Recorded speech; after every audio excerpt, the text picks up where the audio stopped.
Inħatar il-board tal-Akkademja għal korpi dixxiplinati. Bekk l-opportunitajiet, it-taħriġ u l-kwalità se jkunu l-pilastri li fuqhom dan il-board se jara li timxi l-Akkademja f'Takandja.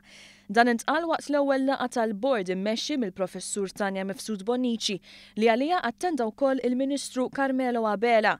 Id-dmirijiet tal-board se jkunu li jiżviluppa d-direzzjoni u l-istrateġija tal-Akkademja, kif ukoll li jara li jinkiseb livell ta' eċċellenza fil-programmi u fil-korsijiet. Dan se jkun qed jopera skont it-talbiet tal-Kummissjoni Nazzjonali għall-Edukazzjoni Għolja u l-Kunsill Malti għall-Kwalifiki, speċjalment f'dak li huwa ċertifikazzjoni tal-għalliema u fiex jikkonsisti it-taħriġ.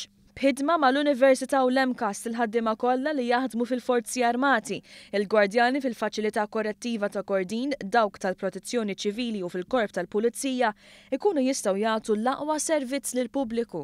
Il-Ministru għall-Intern Carmelo Abela żied jgħid li din l-Akkademja tfisser bidu ġdid tal-korpi dixxiplinati u l-4500 ħaddiem li jiffurmaw parti minnhom. Fuq kollox se tagħmel kuraġġ liż-żgħażagħ li jitħajru jsegwu karriera ta' dan it-tip għaliex dak kollu li se jitgħallmu se jkun rikonoxxut. Il-Ministru temm jgħid li l-Akkademja se timxi lejn l-immodernizzar tal-erba' korpi mingħajr ma tisraq l-identità individwali tagħhom. Filwaqt li rridu naħdmu flimkien irridu niggarantixxu l-identità u rridu nħarsu l-qudiem ukoll għall-iżvilupp li jista' jkollna f'din l-Akkademja.